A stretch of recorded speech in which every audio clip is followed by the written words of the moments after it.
Good morning, good day, good afternoon, good evening, whatever the time you decide to watch this recording, I am greeting you. Okay, welcome to the Sociology of Education 2 assignment briefing. This is designed to help you with your assignment, Wits assignment that is due on the 10th of October, which is tomorrow. Now, this is what we are going to be covering in the briefing. So the first thing that I want us to look at is a very essential skill that you learned from the Writing Center at Wits last year in your first year, which is on academic writing and topic analysis.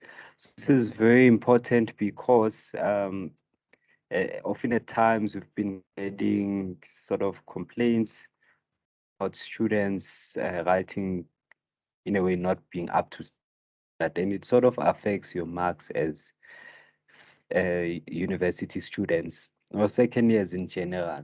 So I want us to explore that fragment, academic writing, topic analysis.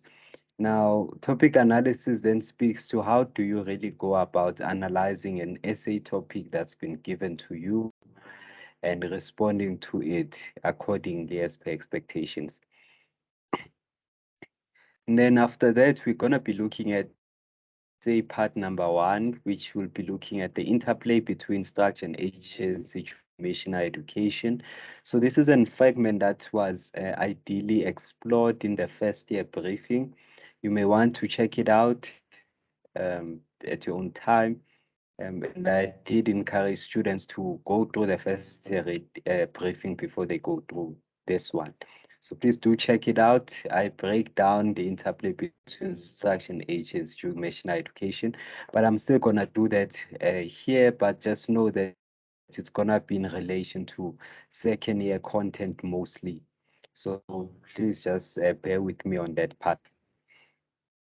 And then we're also gonna look at part number 2, which looks at an analysis of, again, missionary education through interactionism, through the use of symbolic interactionism, through the use of structural functionalism, and lastly, through the use of conflict theory.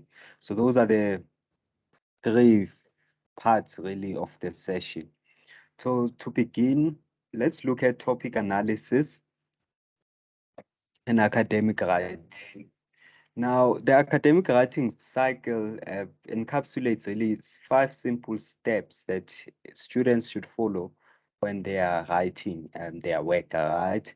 Now, I have an analogy here to say, let's say you were asked to prepare a lamb stew. Now, being asked to prepare a lamb stew in a way exposes you to the same process that one will have to go through when they have to write an academic essay. Because lamb stew is a meal, right, that has to feed the stomach at the end of the day. So same applies to your essay. It has to fill someone's mind at the end of the day. So that's the analogy I'm doing. So the question to ask yourself is, what steps will I follow in preparing this lamb stew?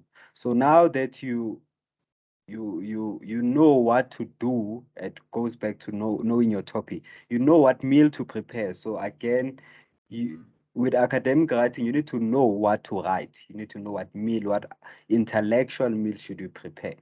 And your essay topic here, or the meal you expected to prepare, says you need to provide a critical sociological analysis of how agency was exercised in relation to structures during missionary education.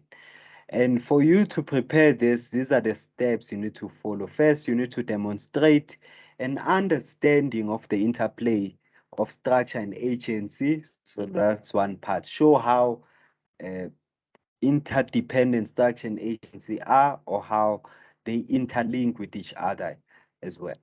And then you also need to demonstrate this understanding of the interplay by drawing on structural functionalism, on conflict theory, and symbolic interactionism.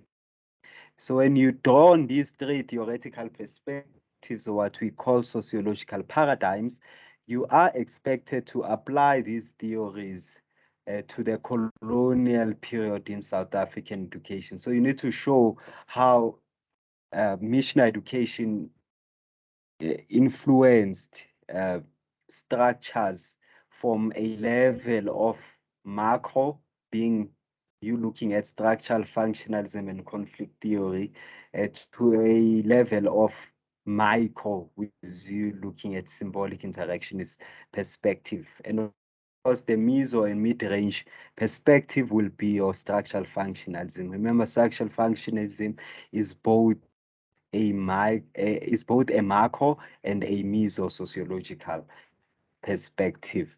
Anyways, if you are then preparing a meal, you'll go for shopping for ingredients. So that's like the first step. So again, we know our topic, so we also need to know what ingredients are necessary for us to prepare this meal. So after getting our ingredients, the next step really is reading and research.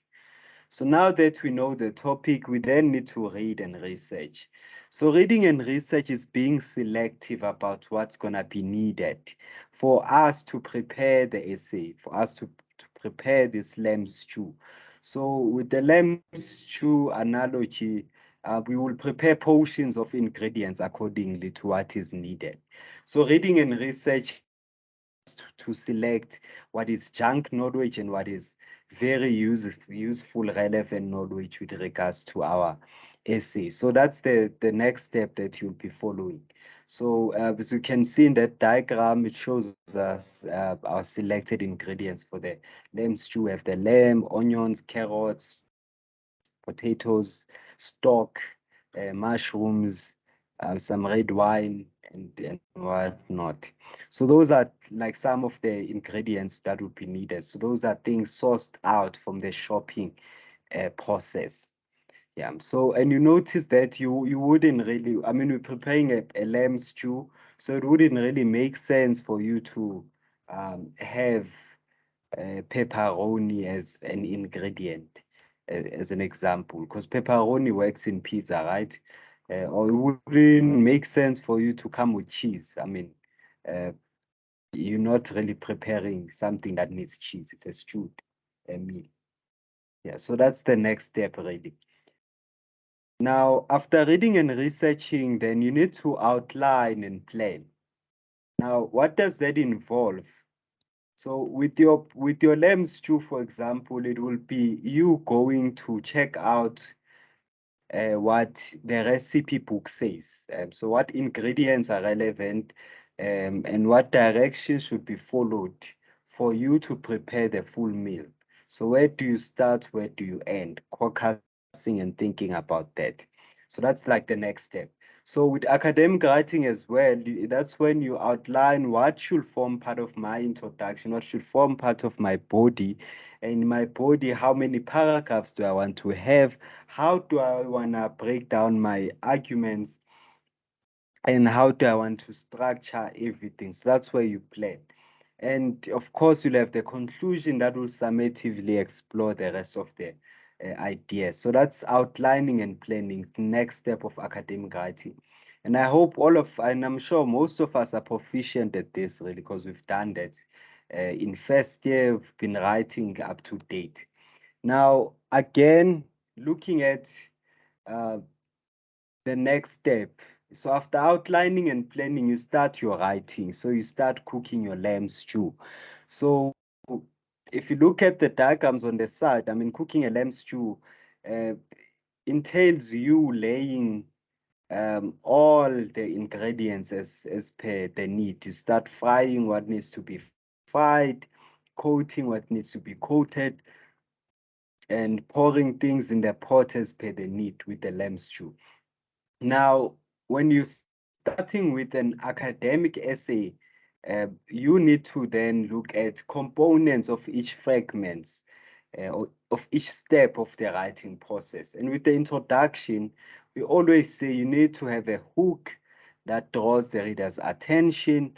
Now, in this instance with your essay, you'll need to have a hook that encapsulates your views about the role missionary education has had to play from a sociological, theoretical perspective.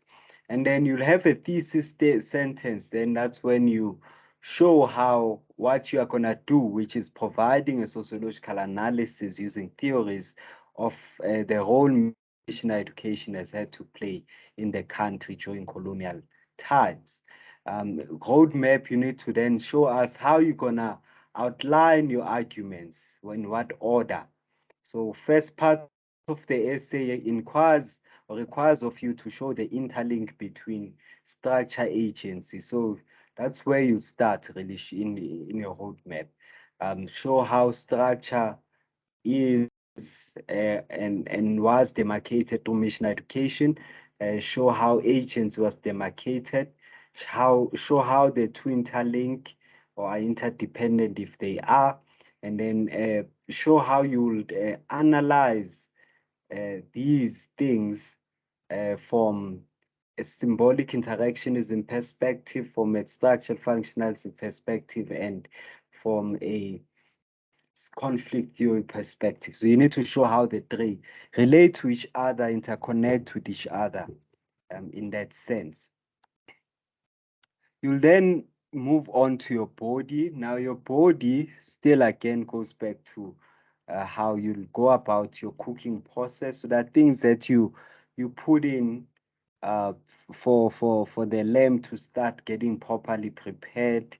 Um, so like for it to start boiling and stuff like your stock and other things that need boiling for more time. So with regards to the writing process, you'll be doing similar thing really in the body. You are giving us the jinx of the essay. You outlining us, giving us the ingredients, adding the flavor that is needed for the meal or the essay to be prepared. So your body then will start up by having a topic sentence. What is that? It tells the reader what the paragraph is about. Often at times, students think that just because they're in second year or in higher years of study, they don't have to go through these processes. And truth of the matter, you still have to write academically, and you actually do get penalized for substandard writing as you go in further years of study. So you need to have a topic sentence, tells the reader what the paragraph is about. You can't have an influx of information in one paragraph.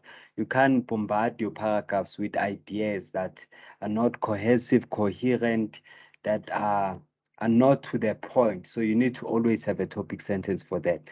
Now, after a topic sentence, you need to have an explanation of that topic sentence. Now, you do that by providing an example. So you outline what the topic sentence was saying and how what it means really in that sense. And so you support that with an example. Now, after explaining, you need to support your explanation with an in-text reference, which can either be a paraphrase or a direct quote. Remember, direct quotes are references, surname, year, page number as depicted in the slide. And your direct quote will have the page number, as I said, and your paraphrase will not have a page number, so we'll just have the surname and the year. And then after that, remember, you cannot have subsequent references, no reference after a reference. So you still have to explain the relevance of that paraphrase or direct quote to the topic sentence. And after that, you include more evidence, which should be referenced properly using a referencing style and should be explained in showing the relevance to the topic sentence. And lastly, you'll have a concluding sentence to sum up the ideas in the paragraph and have a sentence in that regard.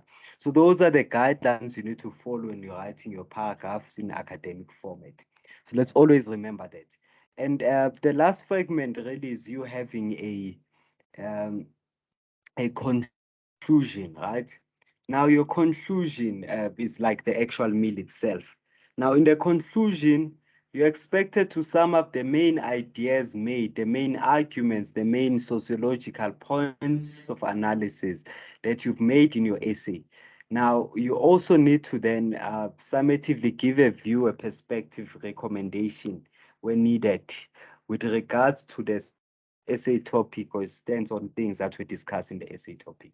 And most importantly, when making a lamb stew, then what you'll be doing is you'll be having your meal, tasting if it has salt, everything is flavorsome and um, it's wholesome in that sense. And then you'll have your meal at the end.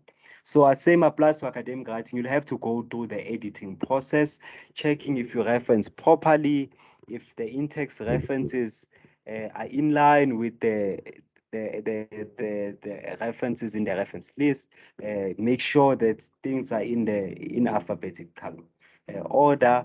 Make sure that all references are presented as per expectation.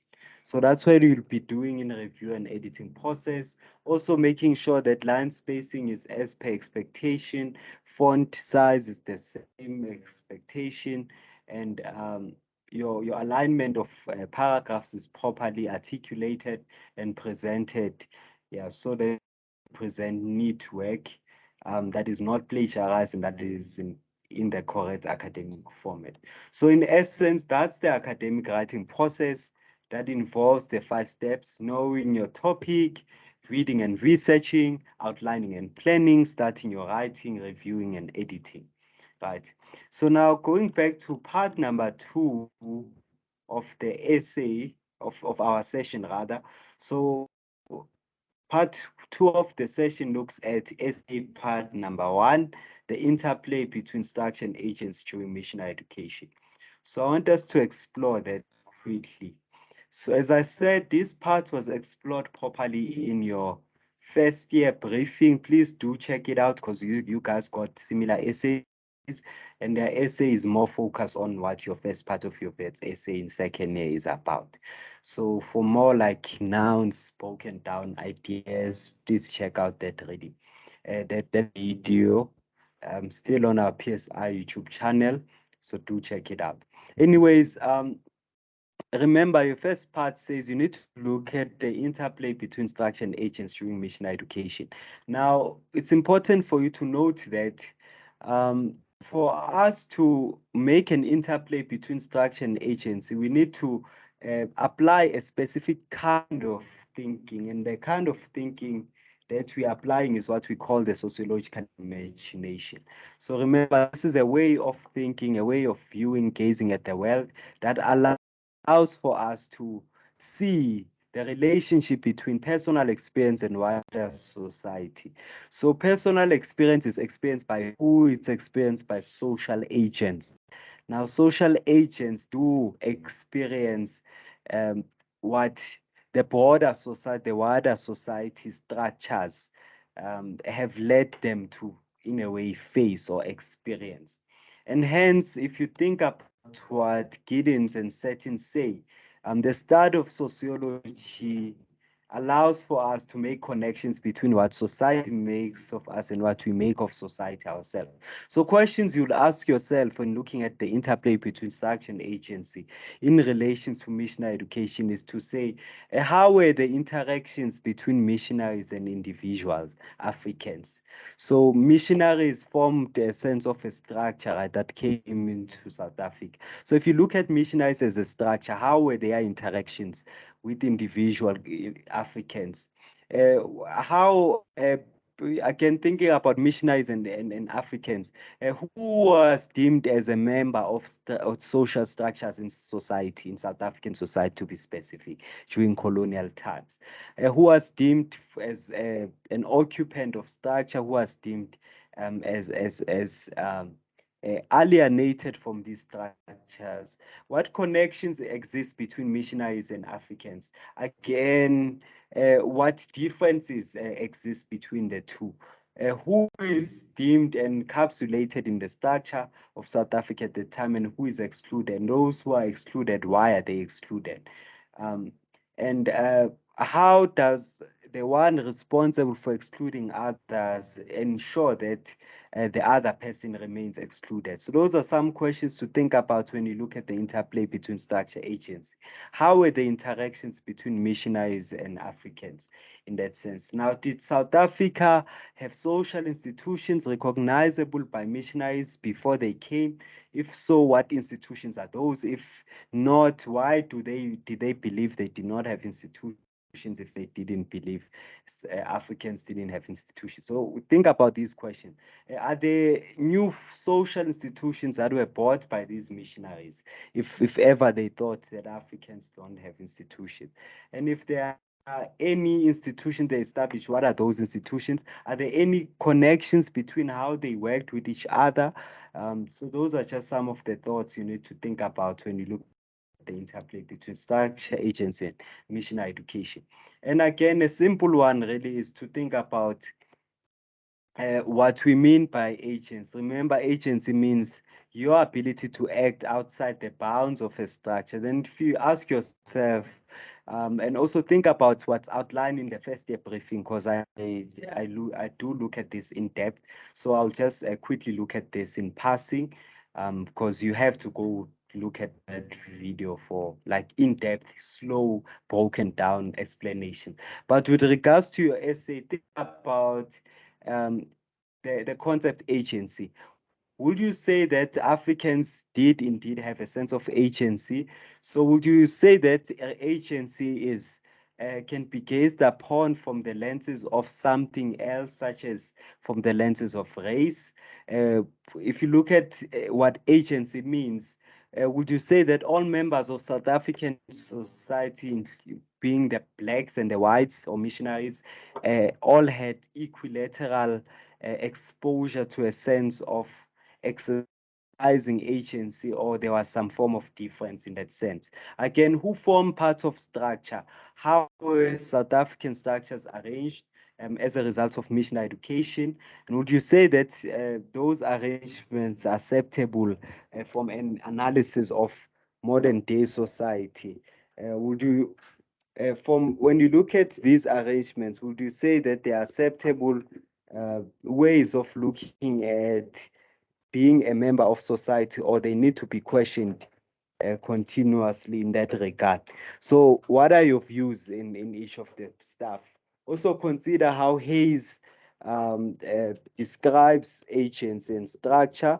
Also consider what your other prescribed readings in a way describe agents and structure to be. So it's really up to you to look at these different aspects for your particular essay. I did break the stuff down. So as I said, just look at this in passing, really, so that you know what to think about, what to include when you work on your Wits essay. Okay, now another aspect then we think about is what Mill says, again, still on the interplay between structure and agency.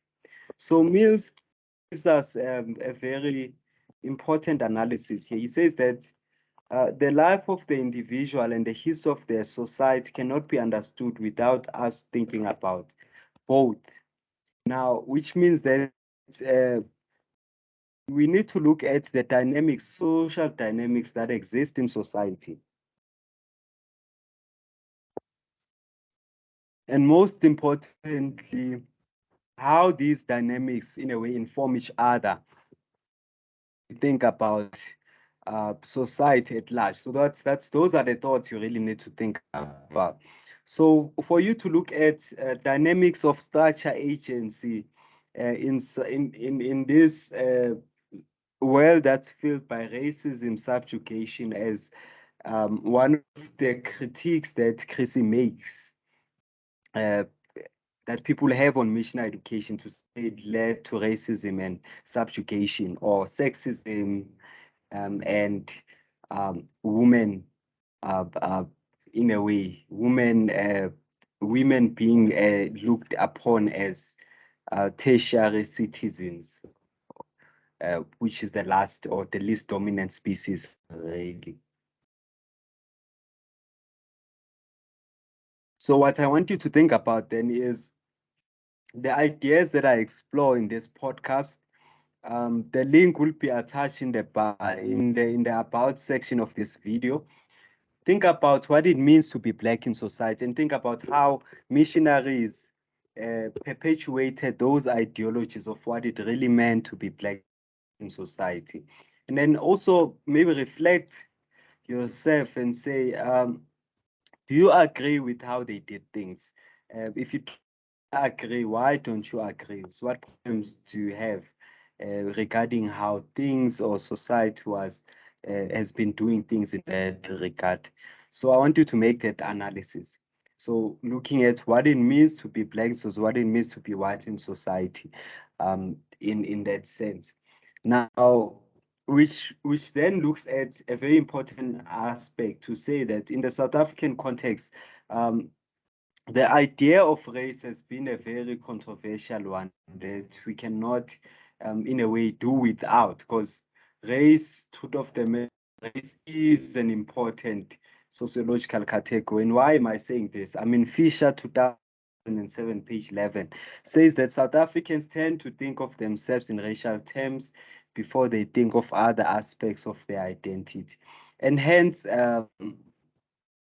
Steve Biko found it necessary for him to say that, no, as Black people, we need to be Black conscious. So we need to be, we don't need to just be Black or identify as being Black, but we also need to be conscious in our Blackness, right? So those are ideologies that he argued upon and in a way perpetuated, because he understood that, as Fanon shows, um, truth of the matter is that race relations left many Black South Africans with an inferiority complex.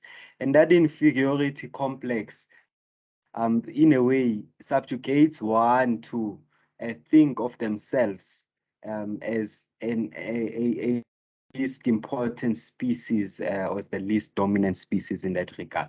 And hence, if you think about what the cartoon is showing here, again, if you think about the intentions um, of missionary education, we can then ask, if you look at the interplay between structure and agents, do you think that structures at the time wanted to give Blacks an education that will allow for Blacks to overthrow them, or they wanted to give them an education that will enable for them, as ones responsible for the construction of structure, to control them?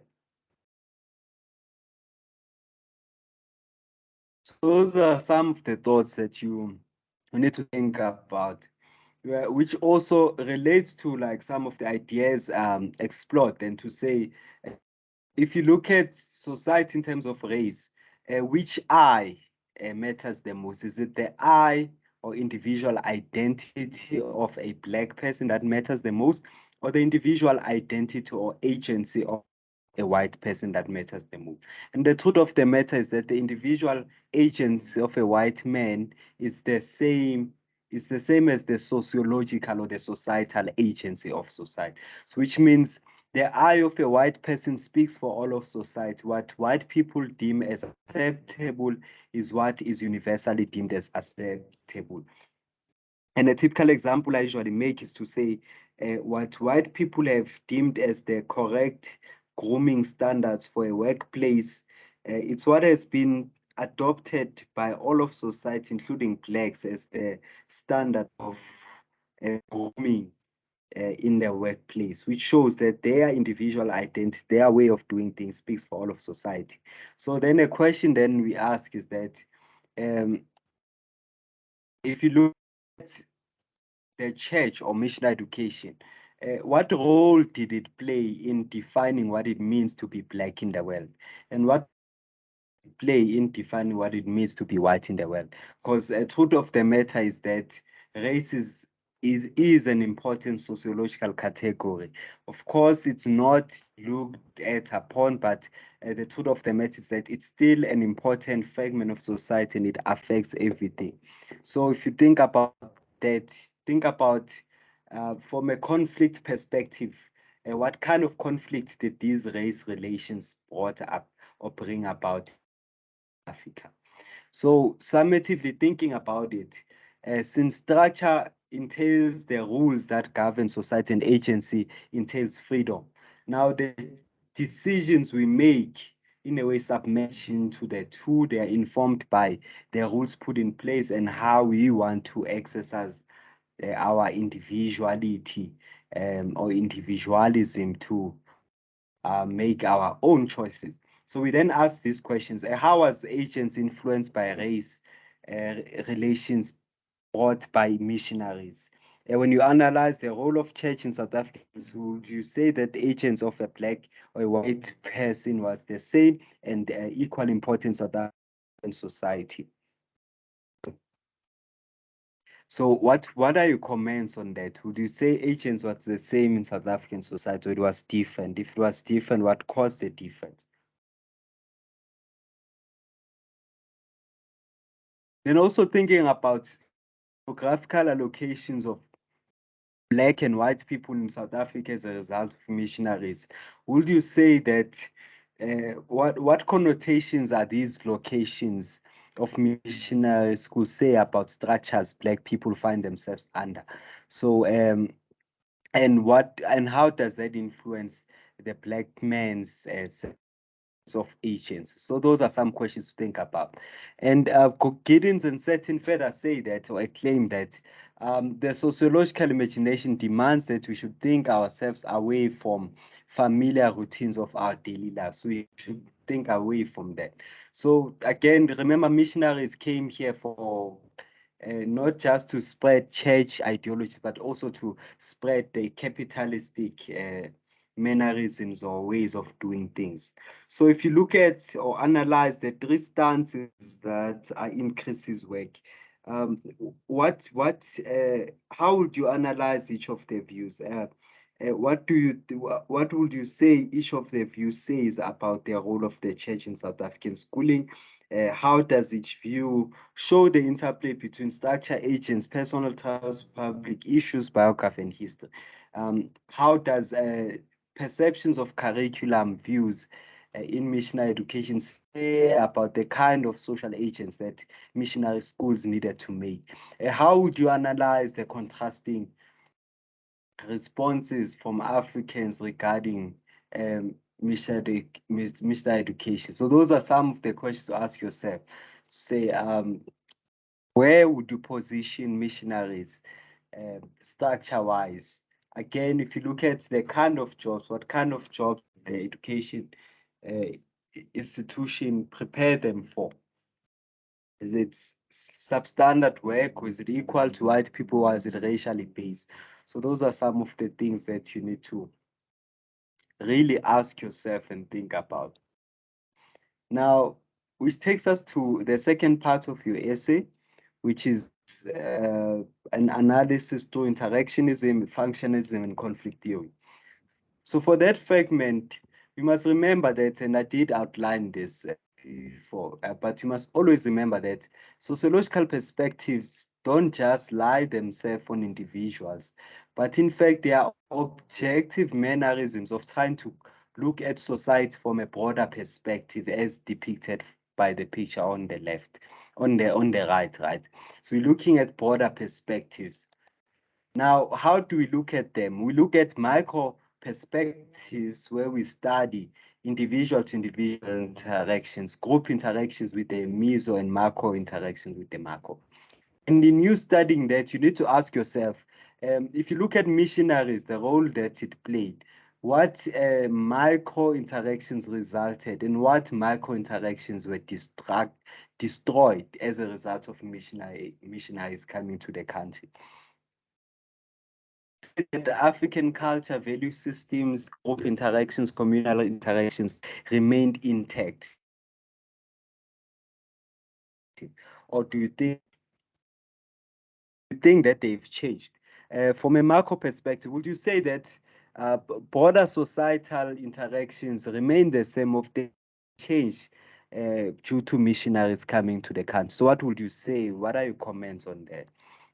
And remember that we relate the micro, the macro, and the meso to different theoretical perspectives, being functionalism, conflict theory, symbolic interactionism, and how do each view society. Functionalism says society is made of interrelated parts that work together for society to really be in a state of stability.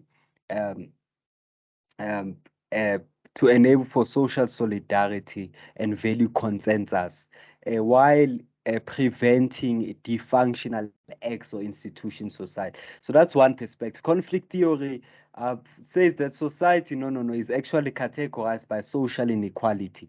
So if you look at missionary education, you can ask yourself, what inequalities came about, what struggles, what resources were scarce, um, again, how were social arrangements benefiting one group of people at the expense of others? So those are perspectives to ask yourself.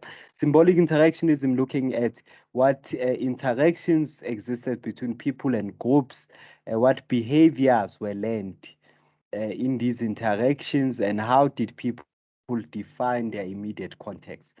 So that's how you look at it from there. So questions to ask yourself with each perspective. For example, with symbolic interactionism, you'll ask yourself, how did people co-create South African society? So how did missionaries and Africans co-create society? Again, how does social interaction influence, create, and sustain human relationships? How did uh, social interaction as a result of missionaries and missionary education, in a way, excuse me, lead to the interactions between people at the time during colonial education? And I can ask yourself, do people change behavior from one setting to another? So when you look at missionaries, when they move from their immediate land to other lands, did their behavior change? Again, looking at Africans' way of doing things, when they went to these missionary camps or bases, would you say that their behavior changed, their thoughts of things changed? Because remember, there are arguments that Chrissy makes to say um, some started moving away or being alienated from African tradition, and they were very critical of how Africans doing things. So from a symbolic interactionist perspective, uh, how did these behaviors change when they were exposed to missionary structures or missionary ways of doing things? So those are questions to ask yourself. Again, from a functionalist perspective, you'll ask yourself, what keeps society functioning smoothly? So what kept society functioning smoothly during mission education? So how did they actually ensure that we still have value consensus, there's still some form of equilateral distribution of resources in society? Again, what were the intended functions, outcomes of a mission education? What were the unintended outcomes of mission education? And what were the defunctions of it? So, or latent functions or manifest functions that came with missionary education. And again, what parts of society are there? So what institutions, those are the parts of society, and how do they relate? So what institutions were established by missionaries? What institutions did Africans have? How do they interrelate? How do they interconnect with each other? And think about what are the intended and unintended outcomes of missionary education, that's it. And then with conflict theory, you then look at the capitalistic fragment of things and resources. So how was education as a resource to start with distributed? How was power distributed? How was wealth distributed within South African society? And how do those with power and wealth keep that power and wealth? And would you say that in South African schooling, as a result of missionary education, there are groups that got ahead more than others? And why was that the case? How are society's resources and opportunities divided? And we know that in missionary education, divided based on racial constructs, as some will argue. but it did not stop on racial basis. It also went as far as resources being distributed from the basis of um, from the basis of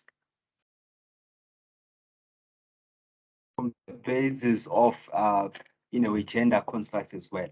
Hence, we look at this perspective of how hence we look at the perspective of how race became an issue, how sexism became an issue, and how a cheap labor was a problem um, as a result of missionary education. So I want us to look at each of the perspectives, starting from symbolic interactionism, moving to functionalism, then conflict theory. And the point really here is for us to look at how do each of the perspectives help us in evaluating or in analyzing or making a sociological analysis of missionary education in South Africa. So that's what I want us to think about, right? So starting with symbolic interactionism. Now, symbolic interactionism was based on simple principles, really. Now, the first principle that in a way underpinned this form of education was or rather the first principle that underpins interactionism is this idea of symbols, right? To say that society's interactions are based on people having shared symbols, and when they have shared symbols, they establish meanings, and these meanings are developed into views, and as more and more people communicate these views with each other, excuse me, a society gets to be formed as a result. Now, looking at missionaries, what symbol did they bring? Uh, they brought education, specifically religious knowledge, Christianity, as a symbol. And that symbol came with it certain meanings behind it on how society should be structured in a certain way, and how interactions might happen in certain way within society. So different meanings were established, and these meanings became views. So we got to see that Africans started being segregated in their views. Some were still supporting their cultural indigenous ways of doing things, African tradition, and some were for the idea of uh, Christianity and missionary ways of doing things that they were taught in schools. So those are the two perspectives that were in play.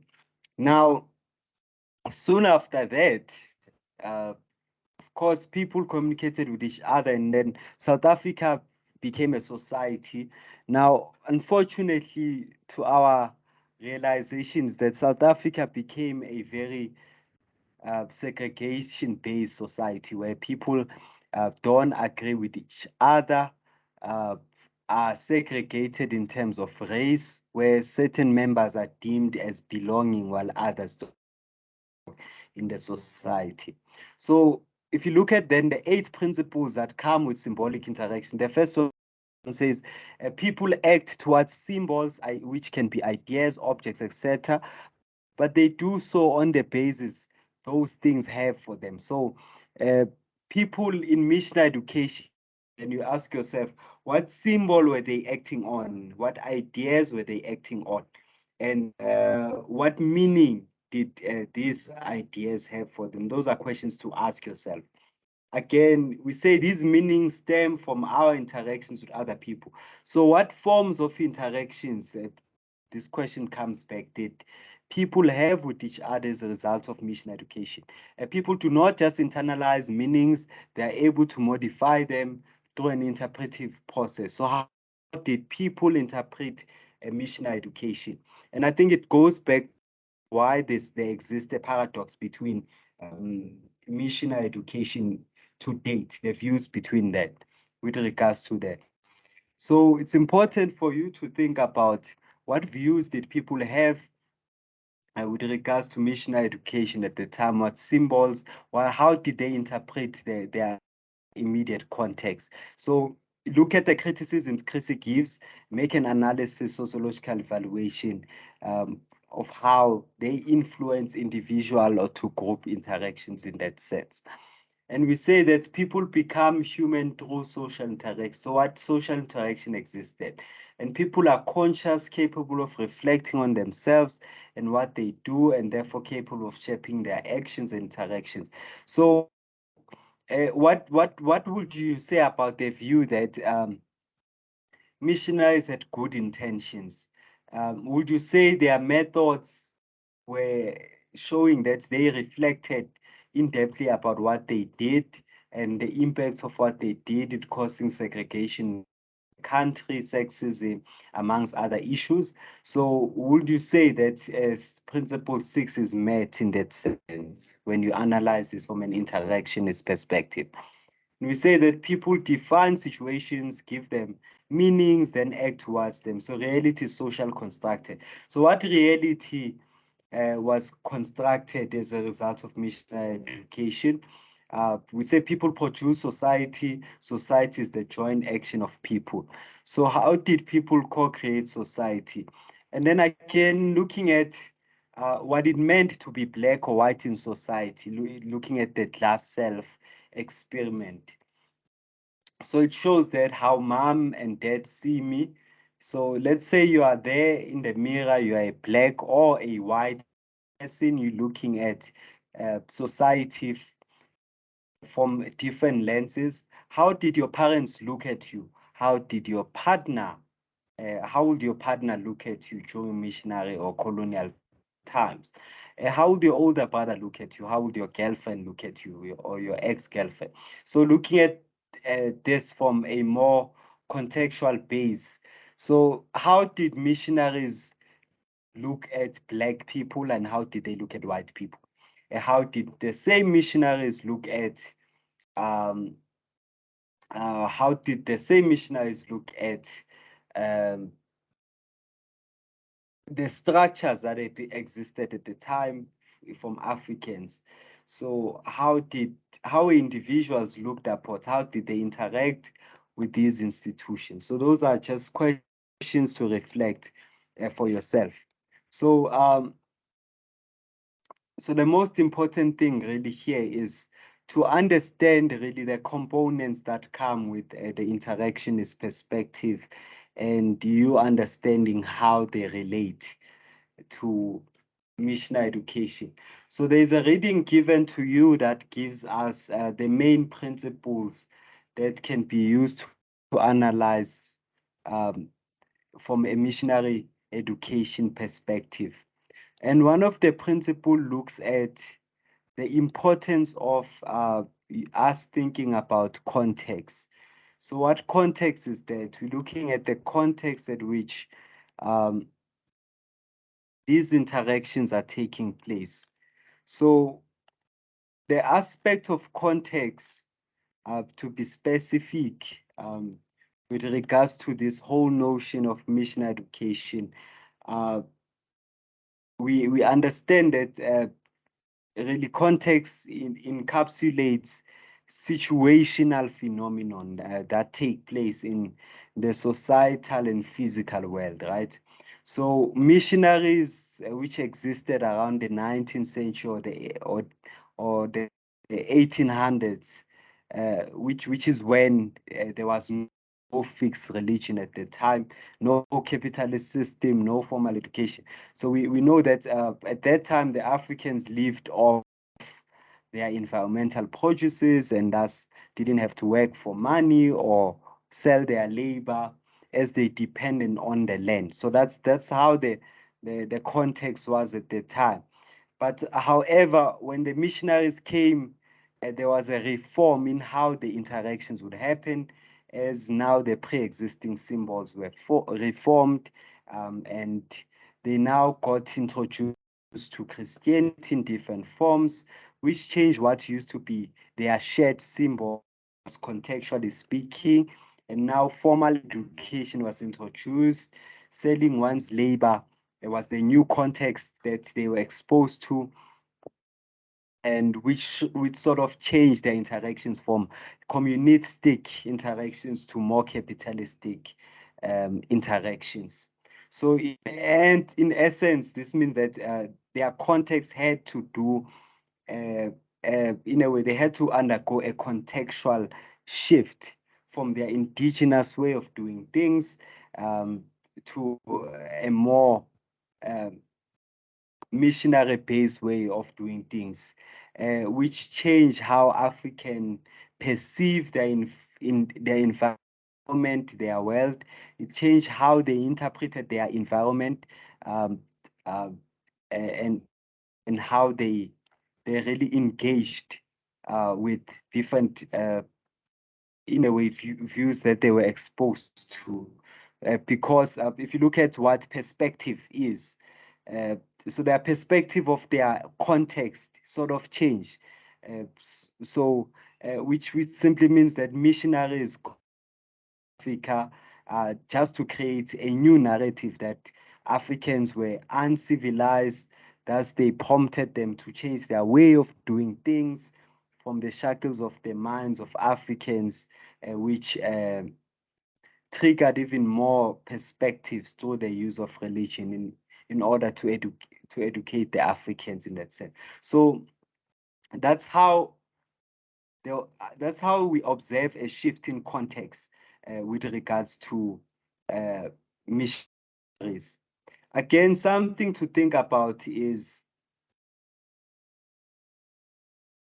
other other fragments of this. So I address context, I address how perspectives change. So they move from indigenous perspectives to more uh, Western ways of doing things. So I want to look at how their culture, strategies, and negotiation uh, come to play with regards to missionary education, right?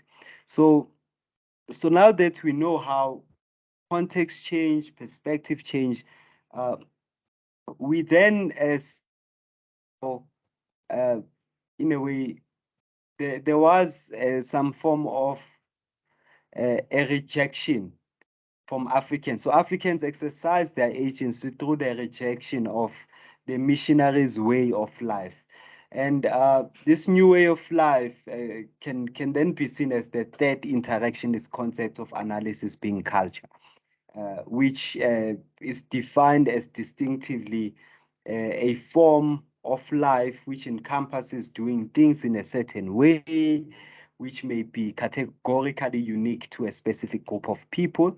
So if you look, that's how Woods will put it. So if you look at Europeans, we say that they experience a cultural shock due to them realizing that Africans were living in a primitive manner, according to them. Thus, missionaries slowly reform their perspectives of what is deemed as the right culture. And this then led to these missionaries to use different strategies defined as ways of achieving certain goals. So the missionaries decided to use schools and education as one of the strategies to civilize these Africans. This had a lot of obstructions, of course, because it forced these missionaries to find ways to deal with the resistances of Africans. Hence, they decided to take over their land and chiefdoms, as Wood's 2012 depicts, that they were looking on ways, in a way, to take away the source of food of Africans, which is through their land, and they forced them to sell their labor as a result. So over time, due to the push and back in surrendering to civilization techniques by missionaries, Africans stood their grounds at not changing their value systems and culture. But then this led to a special kind of negotiation process. That's where the negotiation concept comes in. So a special kind of negotiation process. And why is this special according to my perspective? This is simply because um, what happened is that there was implicit and conflictual negotiation taking place that took place over there, which entailed violence and conflict as a result of the negotiators not finding common ground. So as the Africans did not agree to selling their labor and attending school under the governance of the missionaries. So this in essence shows how the interactionist approach can be explicitly used really to extrapolate the different societal events such as the event of the missionaries' land conquest and its impact on the general education system. So something that we also get is that if the symbols immediately available to members of society to interact with each other do not complement each other due to them exercising their agents in conflicting mannerisms. This in turn leads to broader social or structural problems, such as what happened with Africans being generally against colonialism in the long term. And this then led to a history of subjugation, racism, sexism that ended up affecting individuals. And it still affects how individuals interact to date. So conclusively, I can then say that the interactionist concepts, the 5 concepts just explored, um, I hope we've been listening closely because I'm making verbal analysis of how you can use each of the concepts.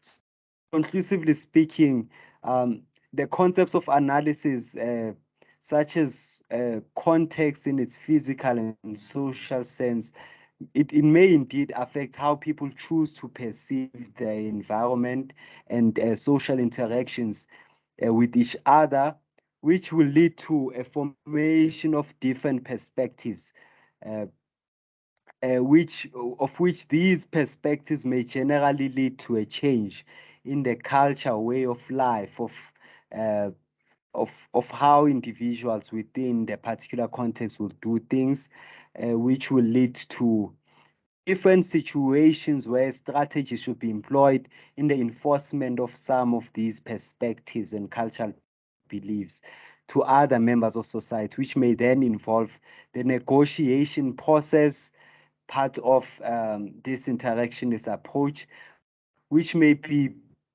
of peaceful nature, but it may also be of a conflictual nature. Uh, and that only happens when there are no stable grounds found for members of society to peaceably interact with each other, negotiate, which ends up bringing concepts such as the colonize and colonize uh, being the main in a way categories that existed in society as a result of this. And And as a result of this, South African society, due to missionary education issues, it ended up having broader problems that it still battles with to date. So that's how you'll analyze this from an interactionist perspective. Ask yourself, how can you use each of the concepts? But I've broken down how each of the concepts relate to Chris's work, missionary education, and the analysis thereof. It's really up to you how you frame your arguments and use each of the concepts from a symbolic interactionist perspective. Now, looking at the next perspective,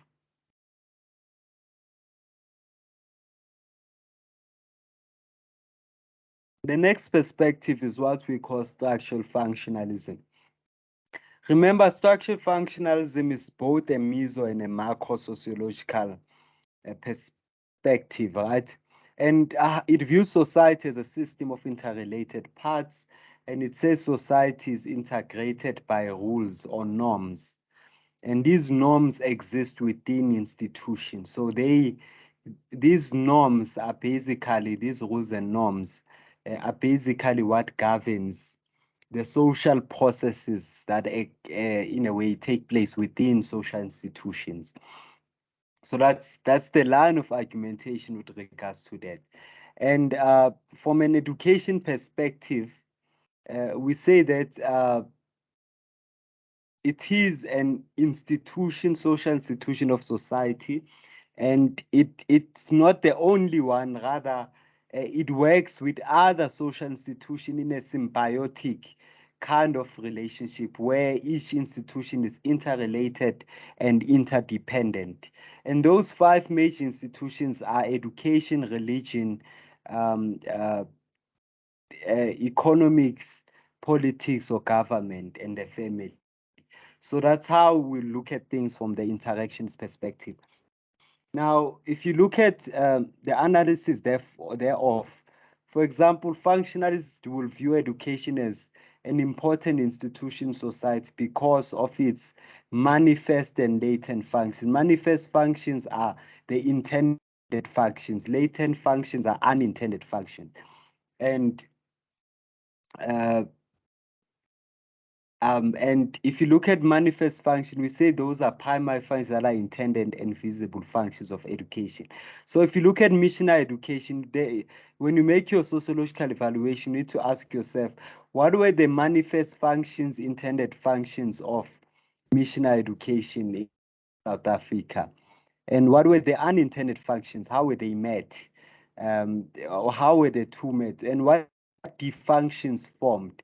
So do you, again, if you think about racism, sexism, unequal distribution of labor and capital, if you ask yourself, would you say those are categorized as manifest functions, latent function, or they are categorized as the functions of missionary education? So if you were to evaluate, where would you position it in that sense from a structural functionalist perspective? Now, again, if you look at the last concept, the social placement. So again, missionary education, would you say that how did it place members of society in different institutions? So how did it do its role at role allocation? How did it its function at role allocation, that ensuring people are distributed accordingly? Would you say that how it did that was fair, or it was based on unequal racist colonial perspectives or terms? How would you analyze that?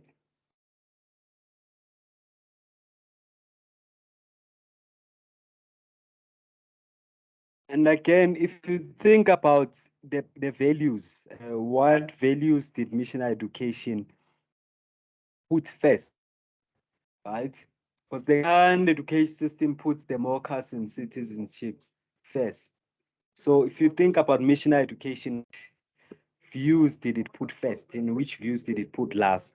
So how would you define each of the views and perspectives in that sense? So what was put last? So that's how you look at this from those perspectives.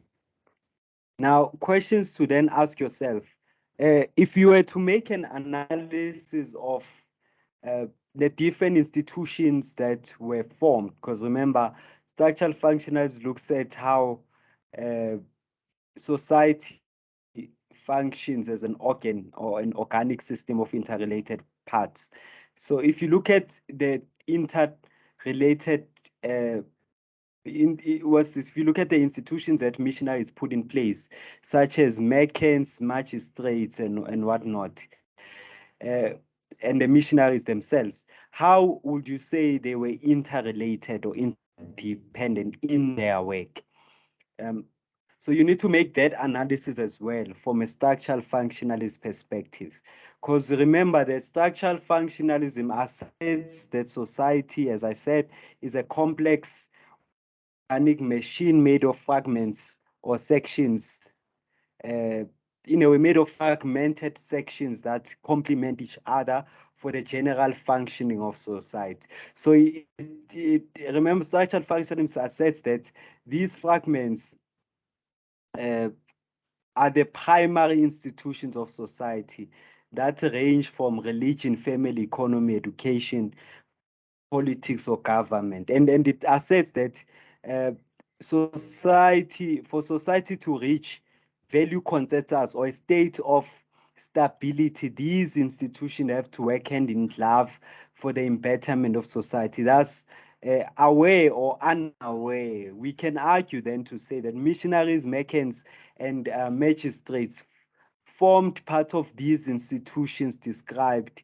by functionalism, the five, and they orchestrated their activity throughout South Africa in a successful manner, which is justified by the level of success they had at taking over or colonizing most of Africa, if not all of it. So, as per the structural functionalist paradigm, we will classify missionaries to fall both under religion and education institution. And if you think about what Woods says, Woods depicts that missionaries spread the narrative that they were sent by God and also used religious teachings to open schools for the socialization of members of society to adopt the new culture and perspectives that they were coming up with.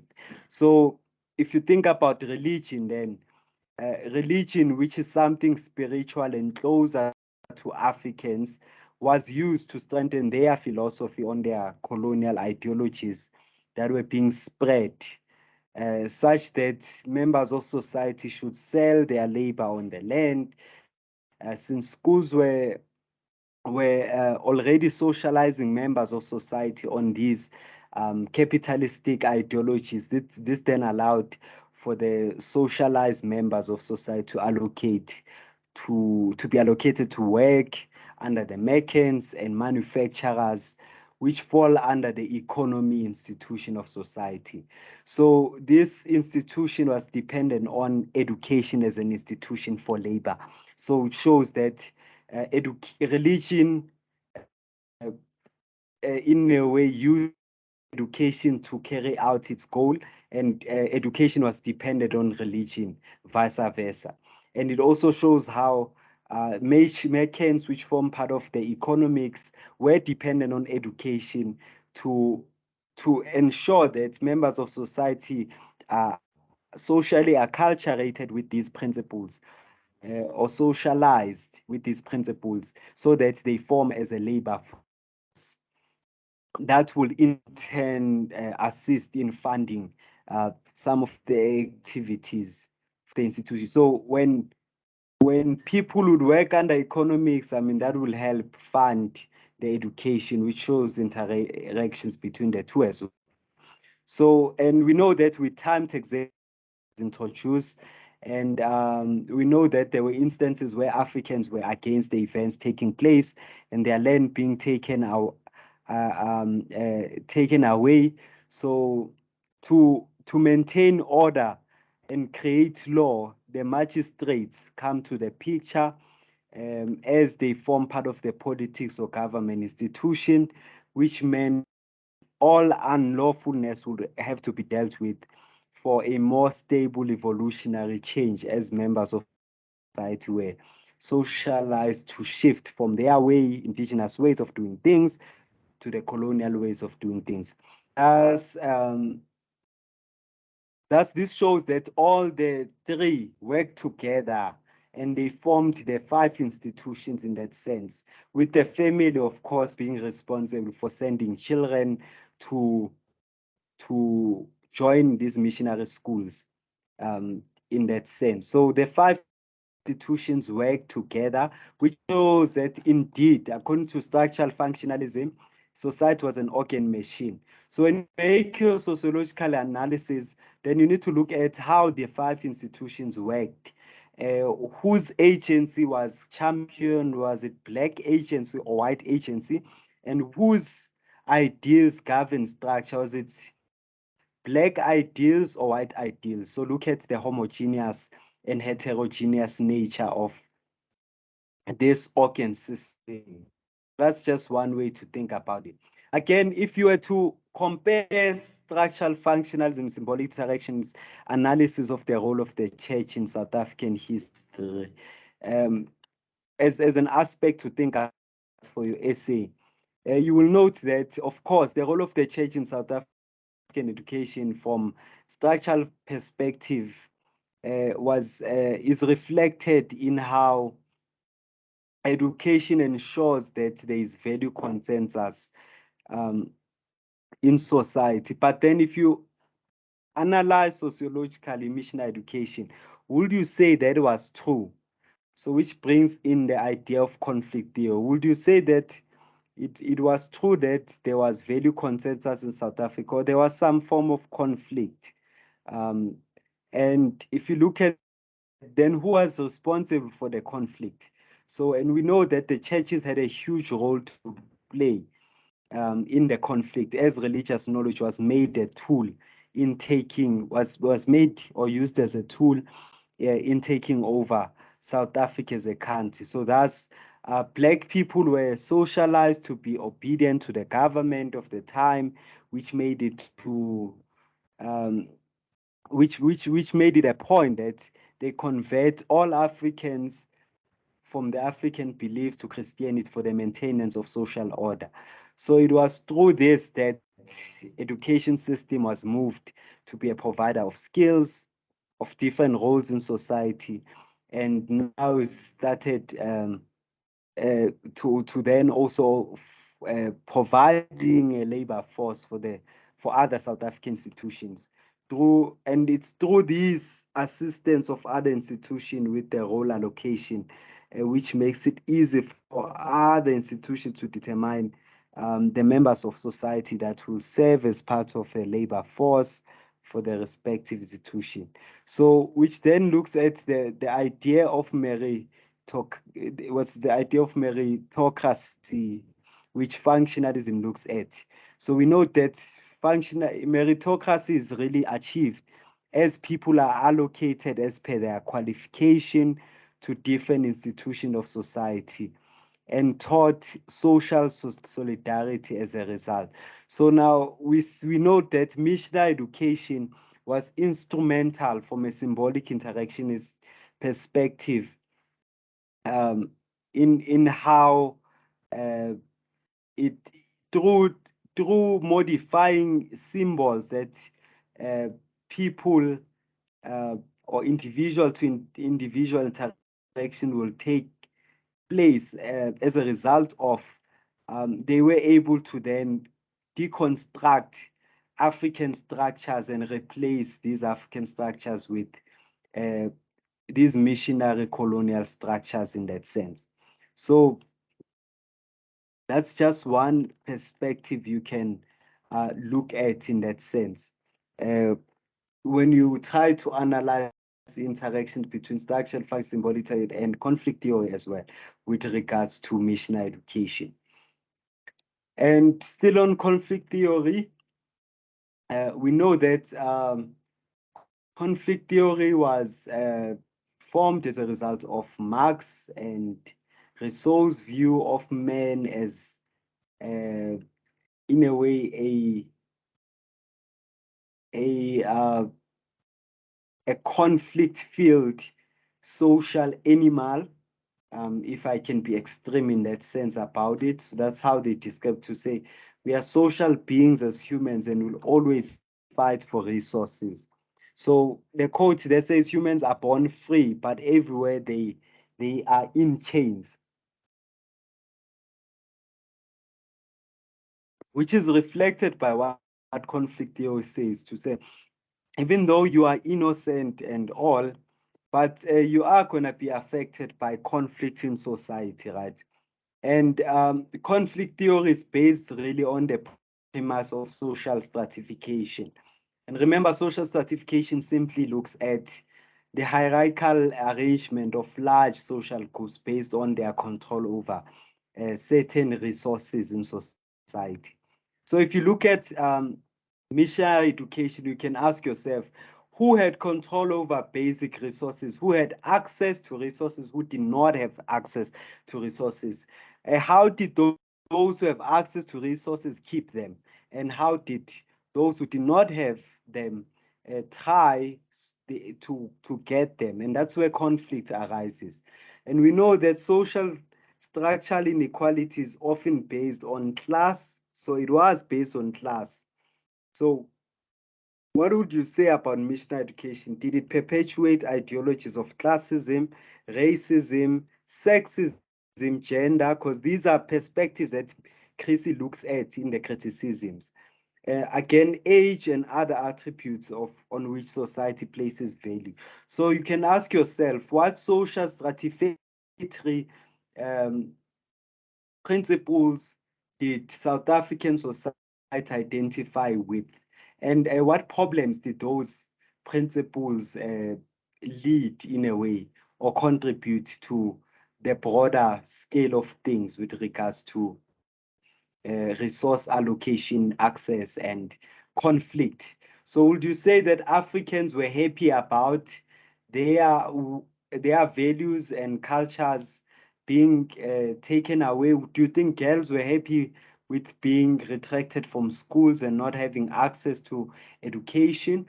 So what would you say about that?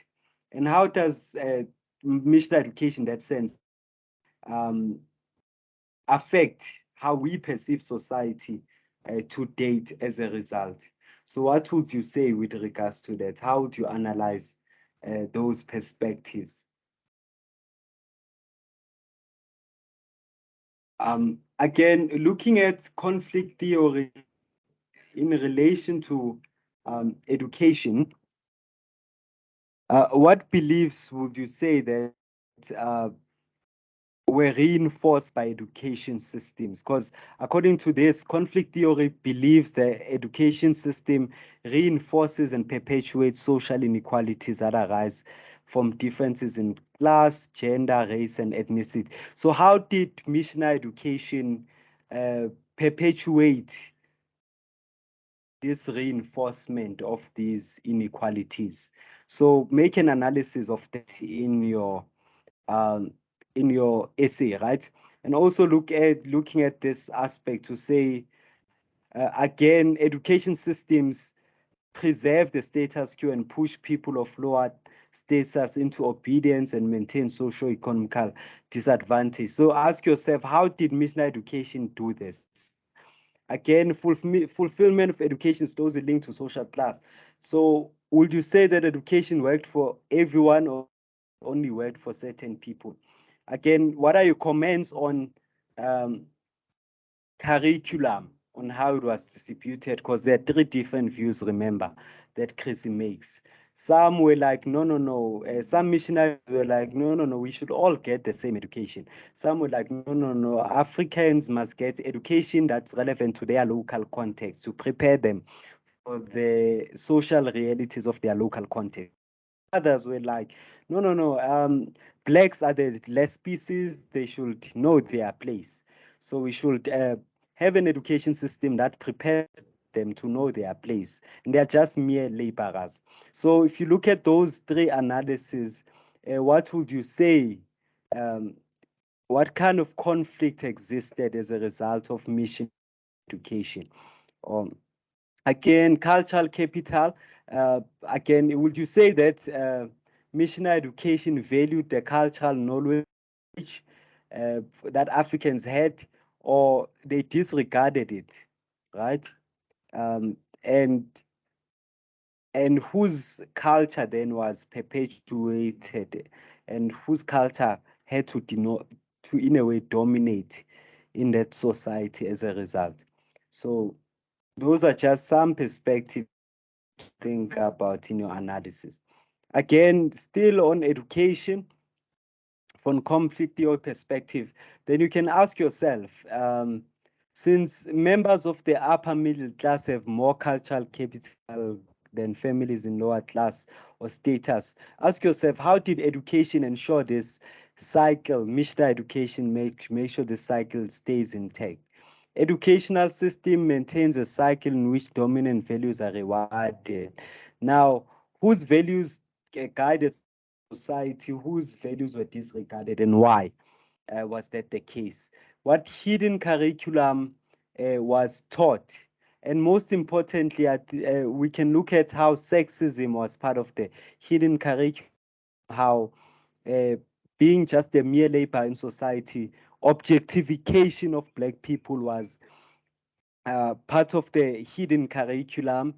And again, thinking about how racism, who is the son of race, became a result of these interactions.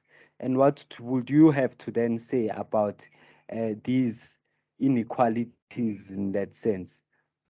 So those are just levels of analysis. You can consider other aspects, but if you were to write an essay making this sociological evaluation or analysis using the three perspectives, exploring structure, agency, those are some of the things you need to consider for yourself for you to write an effective essay. So these are a list of references that were consulted for your briefing. Um, Thank you very much for attending. Please drop your questions and comments below. And also note that Mr. Pungwayo is going to share details with regards to the assignment briefing Q&A. So we're going to have an hour-long Q&A. You are expected to have gone through this briefing before you come with questions. And please go through both the briefings, and when we go for Q&A, please don't ask things that have been addressed here, because we will just be there for an hour. We are meeting with first years as well, separately. So there is no time really. So thank you very much for tuning in to the briefing. Please make sure you like, subscribe to the page. We are going to be offering the final exam briefing on the page so that you stay notified of the notifications. You need to subscribe in that sense. Thank you very much for attending. All the best with your VET submissions. See you in the final exam briefing and also in the Q&A session later today. Thank you. Bye-bye.